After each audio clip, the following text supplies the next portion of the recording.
जो mental math class 8 और यहाँ पर चैप्टर मैंने थर्ड लिया है। ठीक है, और इस थर्ड चैप्टर में मैंने मोस्ट इम्पोर्टेंट क्वेश्चन लिए हैं जो आपके किसी भी क्विज, किसी भी लेवल की क्विज हो उसमें काफ़ी ये हेल्प करेगा, या किसी भी टाइप का आपका कंपटीशन एग्जाम है तो भी ये काफ़ी हेल्प करेगा। आइए करना शुरू करते हैं। मैं हूं हरी सर और आप देख रहे हैं मेरा यूट्यूब चैनल चलो कदम बढ़ाएं।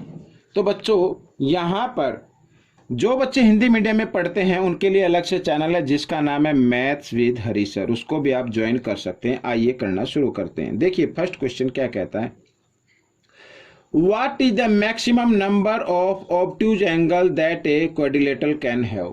ठीक है, क्वाड्रिलेटरल के अंदर ज़्यादा से ज़्यादा ऑब्टूज एंगल हमें फाइंड आउट करने कितने हो सकते हैं। बच्चों, आप सभी जानते हैं कि अगर कोई क्लोज्ड फिगर है, फोर साइड से क्लोज्ड फिगर है इस तरीके से, वो क्वाड्रिलेटरल होता है और उसके अंदर सभी एंगल का सम क्या होता है बच्चों, 360 होता है, ये भी आपको मालूम है। ठीक है, और ऑब्टूज एंगल बोलते हैं अगर 90 डिग्री से ज़्यादा हो। अगर सभी एंगल 90 डिग्री से ज़्यादा होंगे तो 360 से ज़्यादा हो जाएगा, जो कि रॉन्ग हो जाएगा। तो इसका मतलब है अगर 3 एंगल 90 डिग्री से ज़्यादा हो तो 1 एंगल एक्यूट एंगल बन सकता है। तो मैक्सिमम एंगल जो इसमें पूछा है, what is the maximum number of obtuse angle, तो वो होंगे बच्चों 3। ये आपका आंसर रहेगा। ठीक है, आपके ऑप्शन में 3 ऑप्शन दिया हो तो उस पर आप टिक कर दीजिए, तो ये आपका आंसर हो गया। आइए करते हैं नेक्स्ट क्वेश्चन। अब इस नेक्स्ट क्वेश्चन में what is the sum of all interior angle of hexagon, hexagon के सभी इंटीरियर एंगल का सम हमें फाइंड आउट करना है। अब बच्चों, सबसे पहले तो आपको ये मालूम होना चाहिए हेक्सागन कहते किसे हैं। जिसके 6 साइड होते, जिस पॉलीगन की 6 साइड होती हैं उसे हेक्सागन कहते हैं। ठीक है, और यहाँ पर सम हमें फाइंड आउट करना है तो एक फॉर्मूला होता है बच्चों, n घटा n-2 और इंटू 180। ये वाला फॉर्मूला आपको लर्न रखना है। किसी भी पॉलीगन के इंटीरियर एंगल का सम फाइंड आउट करना हो तो इस फॉर्मूले से आप कर सकते हैं।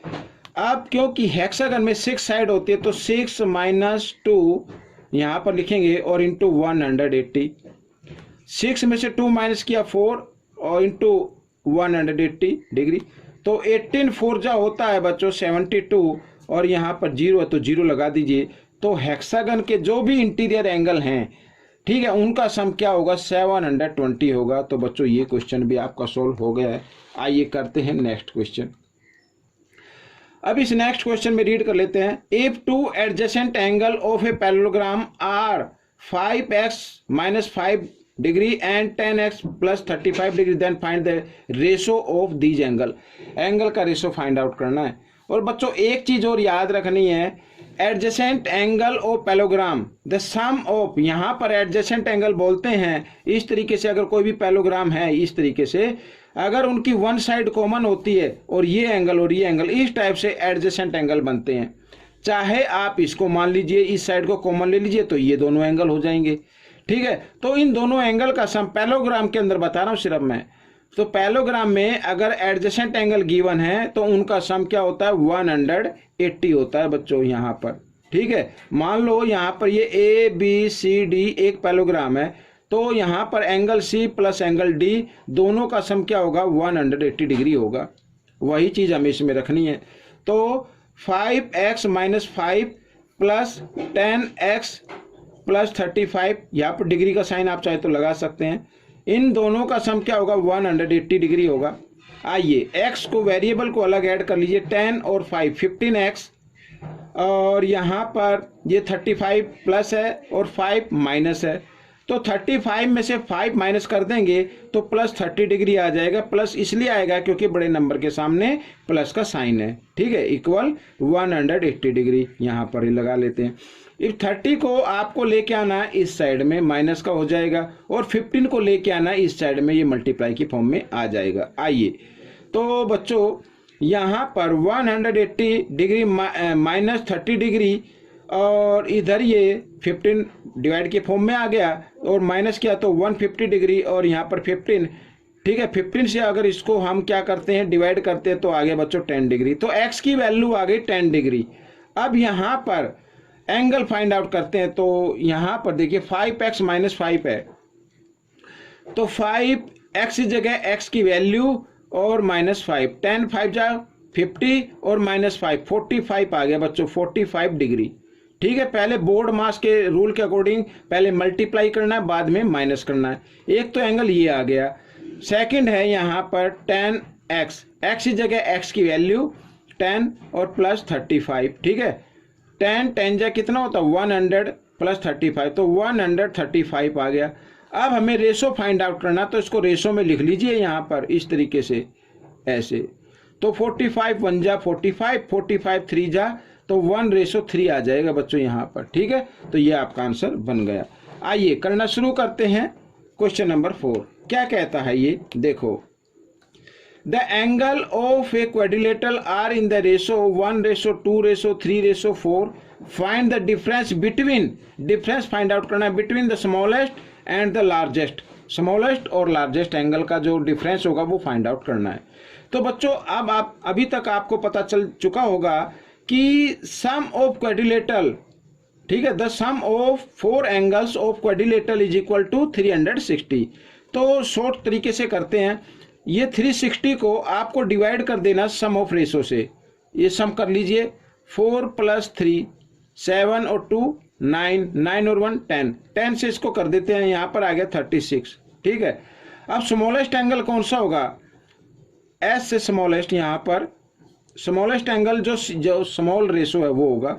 स्मॉल रेशो तो बच्चों है 1, तो इस 36 को ये जो वैल्यू निकल कर आई है रेशो से क्या कर देना, मल्टीप्लाई कर देना, तो 36 डिग्री आ गया। ठीक है, और लार्जेस्ट जो रेशो लार्जेस्ट है वही लार्जेस्ट एंगल होगा। लार्जेस्ट है 4, तो 4 × 36। ठीक है, इस तरीके से। तो यहाँ पर 4 6 जा 24, 4 3 जा 12 और 1, ये आ गया बच्चों। तो यहाँ पर डिफरेंस फाइंड आउट करना है 144।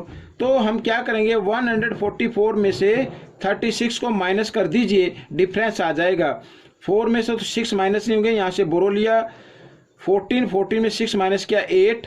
ठीक है बच्चों, यहाँ रह गया 3 में से 3 गए 0 और 1 का 1, 108 डिग्री का डिफरेंस आ गया।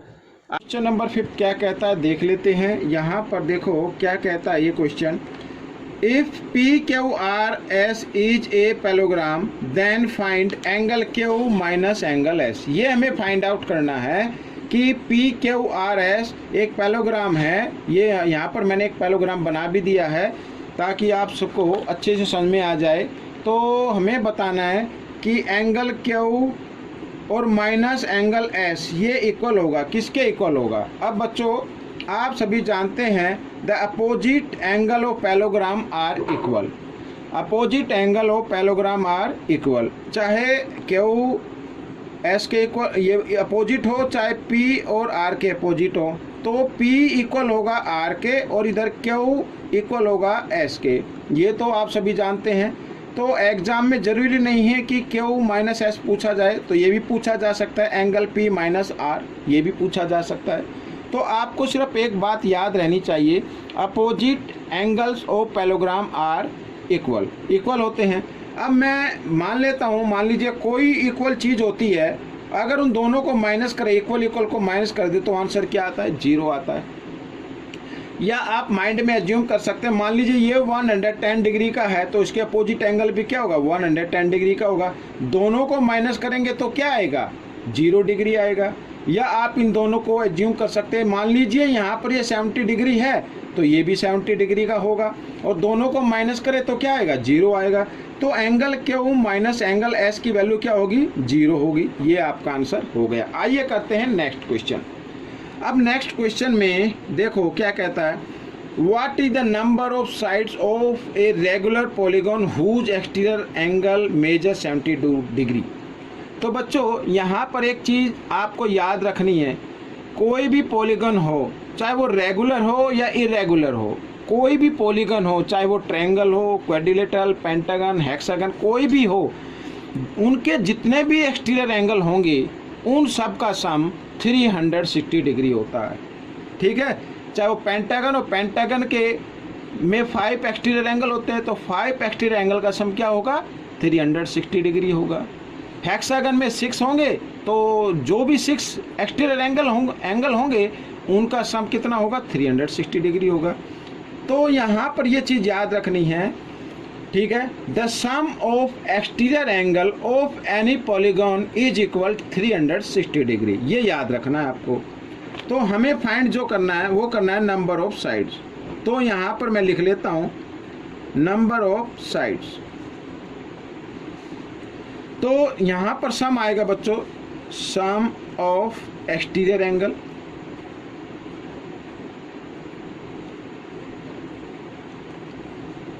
डिवाइड में 1 एक्सटीरियर एंगल,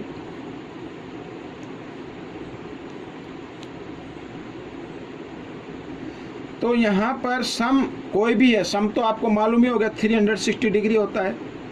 इसको डिवाइड कर देना है 72 से।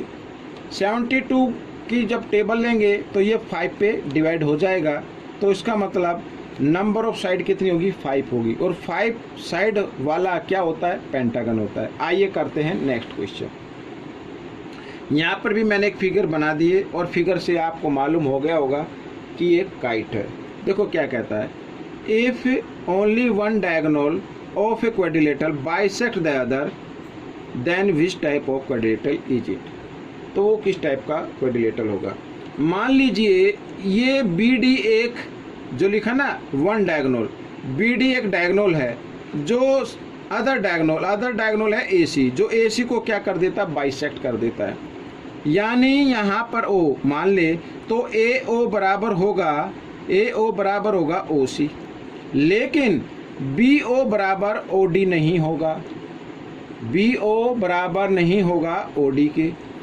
तो इस टाइप का अगर कोई भी क्वाड्रिलेटरल है तो उसे हम बोलते हैं काइट। क्या बोलते हैं, काइट बोलते हैं। तो बच्चों ये याद रखना, ठीक है। काइट में ही ऐसा होता है कि डायगोनल की लेंथ अलग अलग होती है, और ये जो बीडी, ये जो लॉन्गेस्ट डायगोनल होता है, ठीक है, ये जो सेकंड डायगोनल होता है उसको बाइसेक्ट करता है, ठीक है। यानी बी डी बाइसेक्ट करेगा ए सी को, यहाँ पर ए सी बी डी को बाइसेक्ट नहीं करेगा, बी ओ अलग है और ओ डी अलग है, ठीक है। तो वो क्या होगी, काइट। तो बच्चों ये पार्ट कंप्लीट हो गया है। आपको ये पार्ट कैसा लगा मुझे ज़रूर बताएं, और इसमें से सीखकर दूसरे बच्चों को ज़रूर सिखाना है। मिलेंगे नेक्स्ट क्वेश्चन में। Till then keep practising and thanks for watching this video.